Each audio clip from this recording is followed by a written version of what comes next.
नमस्कार सांगमाने जय श्री जगन्नाथ। आज आसतु जानिबा एही चारोटी सबुळे दुख देइथांती। एक रे जने चंचल महिला, दुई रे एक मिलित व्यवसाय, तीन रे जमी विक्रय करी किणा जाइथिबा एक कार एवं चारि रे जने पिला बेलु बंधु। एही चारोटी सबुळे दुख देइथाए। जदि भूल व्यक्ति नम्र भाବରେ କଥା କୁହନ୍ତି ତେବେ ଆପଣ ସତର୍କ ରହିବା ଉଚିତ, କାରଣ ଅଙ୍କୁଶ, ଧନୁ, ସାପ ଏବଂ ବିଲେଇ ସର୍ବଦା ନଇଁ ପଡ଼ିକି ଆକ୍ରମଣ କରନ୍ତି। ଯେଉଁମାନେ ଜେଲ୍ ଫାଟକରେ, ହସ୍ପିଟାଲ ବେଡ଼୍ରେ ଏବଂ କୋର୍ଟର ଡେଟ୍ରେ ଆମ ପାଖରେ ଠିଆ ହୁଅନ୍ତି, ସେମାନେ ଆମର ପ୍ରକୃତ ସ୍ୱରୂପ, ସେମାନେ ଆମର ପ୍ରକୃତ ବନ୍ଧୁ। ବାକି ସବୁ କିଛି କେବଳ ଜୀବନର ନାଟକ। ଏହି କାହାଣୀଟି ହୃଦୟକୁ ଛୁଇଁଗଲା, ଆପଣମାନଙ୍କ ହୃଦୟକୁ ବି ନିହାତି ଭାବରେ ଛୁଇଁବ।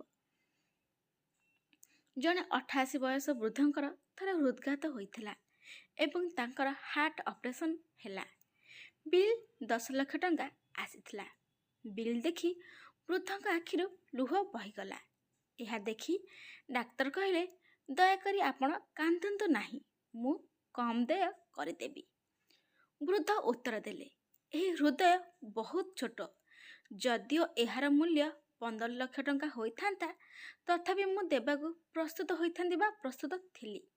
କାରଣ ଲୁହ ଏଥିପାଇଁ ଝରି ଯାଉଛି କି 85 ବର୍ଷ ଧରି ଏହି ହୃଦୟର ଯତ୍ନ ନେଉଥିବା ପ୍ରଭୁ ଗୋଟିଏ ବିଲ୍ ମଧ୍ୟ ପଠାଇ ନଥିଲେ। କିନ୍ତୁ ତୁମେ ମାତ୍ର 2 ଘଣ୍ଟା ପାଇଁ ଏହାର ଯତ୍ନ ନେଲ, 10 ଲକ୍ଷ ଟଙ୍କାର ଏକ ବିଲ୍ ତିଆରି କରିଦେଲ। ବାଃ ପ୍ରଭୁ, ତୁମେ ଆମ ପାଇଁ ଏତେ ଯତ୍ନ ନେଉଛ। ସତରେ ପ୍ରଭୁ ହିଁ ଆମର ସବୁ ନେଉଛନ୍ତି। ଯତ୍ନଠୁ ଧରିକି ଆମର ଭଲ ମନ୍ଦ ସବୁ ହିଁ ନେଉଛନ୍ତି ପ୍ରଭୁ। ସେଥିପାଇଁ ସବୁବେଳେ ପ୍ରଭୁଙ୍କୁ କୃତଜ୍ଞତା ଜଣାନ୍ତୁ। ଭଗବାନ କୁହନ୍ତି, ବହୁତ କିଛି ପାଇବାରେ ଖୁସି ମିଳେ ନାହିଁ, ଲୋକଙ୍କୁ ବହୁତ କିଛି ଦେବାରେ ଅସଲ ଖୁସି ମିଳେ। ଜୀବନ ଦୁଇଥର ଫେରେ ନାହିଁ, ତେଣୁ ଏହାକୁ ଦୁଃଖ, କ୍ରୋଧ, ଘୃଣା, ବିରକ୍ତି କିମ୍ବା କାହା ସହିତ ଝଗଡ଼ାରେ ସମୟ ନଷ୍ଟ କରନ୍ତୁ ନାହିଁ। ଦୁନିଆର କଟୁ ସତ୍ୟ କଥା, ଜନ୍ମ ସମୟରେ ବଣ୍ଟା ଯାଉଥିବା ମିଠା କିମ୍ବା ମୃତ୍ୟୁ ସମୟରେ ପ୍ରସ୍ତୁତ ହେଉଥିବା କ୍ଷୀରି ଖାଇବାକୁ ଯାଆନ୍ତୁ ନାହିଁ। ତେଣିକି ତାହା କେଉଁ ରାଜାଙ୍କର ହେଉ କି କେଉଁ ଫକୀରଙ୍କର ହେଉ। ଯେଉଁମାନେ ନିଜ ପିଲାମାନଙ୍କୁ ଆମେରିକା ଏବଂ ଅଷ୍ଟ୍ରେଲିଆ ପଠାଇବାର ଗର୍ବ କରନ୍ତି, ସେମାନେ ପ୍ରାୟତଃ ସେମାନଙ୍କ ପଡ଼ୋଶୀଙ୍କ କାନ୍ଧରେ ଶ୍ମଶାନକୁ ଯାଆନ୍ତି। ସୂର୍ଯ୍ୟ ଏବଂ ପିତାଙ୍କ ଗରମକୁ ସହ୍ୟ କରିବା ଶିଖନ୍ତୁ, କାରଣ ଯେତେବେଳେ ଏହି 2 ଜଣ ଅସ୍ତ ହୁଅନ୍ତି ନା, ସେତେବେଳେ ଚାରି ପାଖରେ ଅନ୍ଧକାର ଘେରି ଆସିଥାଏ, ଅନ୍ଧକାର ମାଡ଼ି ଆସିଥାଏ। ଯଦିଓ ମୁଁ ଗର୍ବ କରିବି, ମୁଁ କ'ଣ କୌଣସି ଜିନିଷ ପାଇଁ ଗର୍ବ କରିବି? କାରଣ ମୋ ମୃତ୍ୟୁ ପରେ ମୋ ନିଜ ଲୋକମାନେ ମୋତେ ଛୁଇଁବେ ଏବଂ ତାପରେ ସ୍ନାନ କରିବେ। ଏହା ତ ନିହାତି ପିତା ଲାଗିବ, କଷ୍ଟ ଲାଗିବ, କିନ୍ତୁ ନିରାଟ ସତ୍ୟ କଥା। ତିକ୍ତ ହୋଇପାରେ, କିନ୍ତୁ ସତ୍ୟ କଥା। ଭ୍ରମଣ କରନ୍ତୁ, ଆପଣଙ୍କ ଇଚ୍ଛାକୁ ପୂରଣ କରନ୍ତୁ, ଆପଣଙ୍କ ସୀମା ପାର କରନ୍ତୁ। ଲୋକ ଏବଂ ସମାଜ ବିଷୟରେ କ'ଣ? 4 ଜଣ ଲୋକ, 40ଟି କଥା ଏବଂ 400 ଅଭିଯୋଗ। ସେମାନଙ୍କର କ'ଣ ଅଛି? ଡଙ୍ଗା ପୁରୁଣା, କିନ୍ତୁ ନଦୀ ବଦଳି ଯାଇଛି। ମୋର ଖୋଜିବାର ଉପାୟ ମଧ୍ୟ ବଦଳି ଯାଇଛି। ନା ମୋର ରୂପ ବଦଳିଛି, ନା ମୋର ଚରିତ୍ର ବଦଳିଛି, କେବଳ ଲୋକଙ୍କ ଦୃଷ୍ଟିକୋଣ ହିଁ ବଦଳିଛି। ସ୍ୱାର୍ଥପର ହେବା ମଣିଷର ସ୍ୱଭାବ। ଦେଇ ଦେଖୁନାହାନ୍ତି, ବର୍ଷା ବନ୍ଦ ହେବା ପରେ ଛତା ମଧ୍ୟ ବୋଝ ପରି ଲାଗିଥାଏ। କେବେ ଭାବନ୍ତୁ ନାହିଁ ଯେ ମୋ ବିନା କେହି କିଛି କରିପାରିବେ ନାହିଁ କି ମୋ ବିନା କିଛି ହୋଇପାରିବ ନାହିଁ। ଏହା ଏପରି ଏକ ଦୁନିଆ ଯେଉଁଠାରେ ତାସ ହଜିଗଲେ ଲୋକମାନେ ଜୋକରକୁ ମଧ୍ୟ ରାଜା କରିଦିଅନ୍ତି। ସେଥିଲାଗି ନିଜକୁ କେବେ ସର୍ବସ୍ୱ ଭାବନ୍ତୁ ନାହିଁ। ଆପଣ ନଥିଲେ କୌଣସି କାମ ହୋଇପାରିବ ନାହିଁ, କେବେ ବି ହେଲେ ସେମିତି ଭାବନ୍ତୁ ନାହିଁ। ଜୀବନରେ ଗୋଟିଏ କଥା ମନେ ରଖନ୍ତୁ ମହାଶୟ, କେହି ଯେତେ ନିଜର ହେଲେ ମଧ୍ୟ ସେ ପ୍ରଥମେ ନିଜ ବିଷୟରେ ଚିନ୍ତା କରନ୍ତି। ଯେତେ ନିଜର ହୋଇଥିଲେ ବି ସେ ପ୍ରଥମେ ଆଗ ତା ନିଜ ବିଷୟରେ ହିଁ ଚିନ୍ତା କରିବ, ଆପଣଙ୍କ ବିଷୟରେ ନୁହେଁ। ଯିଏ ଯାହା କହୁଛି କହୁ, ନିଜକୁ ଶାନ୍ତ ରଖନ୍ତୁ, କାରଣ ସୂର୍ଯ୍ୟ ଯେତେ ଟାଣ ହେଲେ ମଧ୍ୟ ଏହା ସମୁଦ୍ରକୁ ଶୁଖାଇ ପାରିବ ନାହିଁ। ଜୀବନରେ ସବୁବେଳେ ଗୋଟିଏ ମନ୍ତ୍ର ମନେ ରଖନ୍ତୁ, କାହାକୁ କଷ୍ଟ ଦିଅନ୍ତୁ ନାହିଁ କି ଦୁଃଖ ଦିଅନ୍ତୁ ନାହିଁ। କାହାର ହାହାକାର ଶୁଣନ୍ତୁ ନାହିଁ। ଯଦିଓ ସମ୍ଭବ ହୁଏ ଭଲ କରନ୍ତୁ, ନଚେତ୍ ନିଜ ରାସ୍ତାରେ ଯାଆନ୍ତୁ। ସମୟ ଏବଂ ପିତାମାତା ଉଭୟ ଫେରି ଆସନ୍ତି ନାହିଁ। ସର୍ବଦା ସେମାନଙ୍କୁ ସମ୍ମାନ କରନ୍ତୁ। ଜୀବନରେ ଦୁଇଟି କଥା ସର୍ବଦା ମନେ ରଖନ୍ତୁ। ଜୀବନରେ ଦୁଇଟି କଥା ସର୍ବଦା ମନେ ରଖନ୍ତୁ। ସ୍ୱାଦ ଏବଂ ବିବାଦ ଦୁଇଟି ଯାକ ଛାଡ଼ିଦେବା ଉଚିତ। ସ୍ୱାଦ ଛାଡ଼ିଦେବା ଦ୍ୱାରା ଶରୀର ପାଇଁ ଲାଭଦାୟକ ହୋଇଥାଏ ଏବଂ ବିବାଦକୁ ଛାଡ଼ିଦେବା ଦ୍ୱାରା ସମ୍ପର୍କ ପାଇଁ ଲାଭଦାୟକ ହୋଇଥାଏ।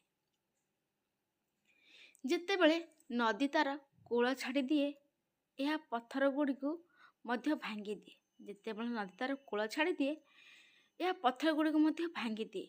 ଯଦି ଏକ ଛୋଟ କଥା ମଧ୍ୟ ହୃଦୟକୁ ବିନ୍ଧାଏ ବା କଷ୍ଟ ଦିଏ, ତେବେ ଏହା ଜୀବନର ପଥ ବଦଳାଇ ଦିଏ। କୌଣସି ସମ୍ପର୍କ କେତେ ଦିନ ତିଷ୍ଠିବ ତାହା ଭାଗ୍ୟ ଉପରେ ନୁହେଁ, ବରଂ ବ୍ୟକ୍ତିର ଆଚରଣ ଉପରେ ନିର୍ଭର କରେ, ବ୍ୟକ୍ତିର ବ୍ୟବହାର ଉପରେ ନିର୍ଭର କରେ। ସତ୍ୟ କଥା, ଯେଉଁମାନଙ୍କର ଜ୍ଞାନ ଅଛି ସେମାନେ କାହିଁକି ଅହଙ୍କାରୀ ହେବେ, ଆଉ ଯେଉଁମାନେ ଅହଙ୍କାରୀ ସେମାନେ କାହିଁକି ଜ୍ଞାନୀ ହେବେ? ଏହା ନିରାଟ ସତ୍ୟ କଥା। ମନେ ରଖନ୍ତୁ, ଭଲ କାମ କରନ୍ତୁ, କାହିଁକି ନା ରାବଣ ହିଁ ଭକ୍ତି ପାଳନ ବି କରିଥିଲେ। ତେଣୁକରି କର୍ମ ଭଲ କରନ୍ତୁ। ସବୁବେଳେ ନିଜ ପାଇଁ ଭଲ ଚିନ୍ତା କରନ୍ତୁ, କାହିଁକି ନା ଦୁନିଆ ସବୁବେଳେ ଭୁଲ ଚିନ୍ତା କରେ। ତେଣୁକରି ଆପଣ ନିଜ ପାଇଁ ହିଁ ସବୁବେଳେ ଭଲ ଚିନ୍ତା କରନ୍ତୁ। ମନେ ରଖନ୍ତୁ ମହାଶୟ, ପଡ଼ିବା ପାଇଁ ମଣିଷ ଝୁଣ୍ଟି ନଥାଏ, ବରଂ ଝୁଣ୍ଟି ପଡ଼ିଥାଏ ଏଥିପାଇଁ ଯାହାଦ୍ୱାରା ଜଣେ ବ୍ୟକ୍ତି ନିଜର ସନ୍ତୁଳନ ଫେରି ପାଇପାରିବ। ପ୍ରତ୍ୟେକ କଣ୍ଟାଯୁକ୍ତ ଜିନିଷର ଉଦ୍ଦେଶ୍ୟ ଭୁଲ ନୁହେଁ। ପ୍ରତ୍ୟେକ କଣ୍ଟାଯୁକ୍ତ ଜିନିଷ ବି ସେମାନେ ଖରାପ ହିଁ ହେଉନଥାନ୍ତି। ଯେତେବେଳେ ଛୁଞ୍ଚି ଗତି କରିବା ଯେତେବେଳେ ଛୁଞ୍ଚିଯାଏ, ଏହା ଏକ ସୁନ୍ଦର ପୋଷାକ ତିଆରି କରେ। ସେଥିଲାଗି ପ୍ରତ୍ୟେକ କଣ୍ଟାଯୁକ୍ତ ଜିନିଷ ଉଦ୍ଦେଶ୍ୟ ସେମାନଙ୍କର ଭୁଲ ନୁହେଁ। ମନେ ରଖନ୍ତୁ ମହାଶୟ, ମିଛରେ ଆକର୍ଷଣ ଅଛି, କିନ୍ତୁ ସ୍ଥିରତା କେବଳ ସତ୍ୟରେ ଅଛି। ଆପଣଙ୍କ ଯୋଗୁଁ ଲୋକମାନେ କେତେ ଖୁସି, ତାହା ଉପରେ ଜୀବନର ସୌନ୍ଦର୍ଯ୍ୟ ଜମା ବି ହେଲେ ନିର୍ଭର କରେ ନାହିଁ। ଆପଣଙ୍କ ଯୋଗୁଁ କେଉଁମାନେ ଖୁସି, କେତେ ଖୁସି, ତାହା ଉପରେ ଜୀବନର ସୌନ୍ଦର୍ଯ୍ୟ ଆଦୌ ହେଲେ ନିର୍ଭର କରେ ନାହିଁ। ଧନର ଲୋଭ ଏତେ ଥିଲା ଯେ ସେ ତାହା ରୋଜଗାର କରିବାକୁ ବାହାରକୁ ଗଲେ। ଯେତେବେଳେ ସେ ଧନ ପାଇଲେ, ତାଙ୍କ ସମ୍ପର୍କ ଖସିଗଲା। ତାଙ୍କ ପିଲାମାନଙ୍କ ସହିତ ବିତାଇବା ପାଇଁ ତାଙ୍କୁ ସମୟ ମିଳିଲା ନାହିଁ। ଯେତେବେଳେ ତାଙ୍କୁ ସମୟ ମିଳିଲା, ସେତେବେଳେ ପିଲାମାନେ ନିଜେ ଟଙ୍କା ରୋଜଗାର କରିବାକୁ ବାହାରକୁ ଚାଲିଗଲେ। ଏହା ହେଉଛି ଗୋଟେ ନିରାଟ ସତ୍ୟ କଥା ସାଙ୍ଗମାନେ। ଏମିତି ନୂଆ ନୂଆ ଭିଡ଼ିଓ ଦେଖିବା ପାଇଁ ସାଙ୍ଗମାନେ ଚ୍ୟାନେଲକୁ ସବସ୍କ୍ରାଇବ୍ କରିଦିଅନ୍ତୁ ଏବଂ ଲାଇକ୍, କମେଣ୍ଟ, ସେୟାର ବି କରନ୍ତୁ। ସମ୍ପୂର୍ଣ୍ଣ ଭିଡ଼ିଓ ଦେଖିଥିବାରୁ ଆପଣଙ୍କୁ ବହୁତ ବହୁତ ଧନ୍ୟବାଦ। ଆଜି ପାଇଁ ରହିଲି ସାଙ୍ଗମାନେ।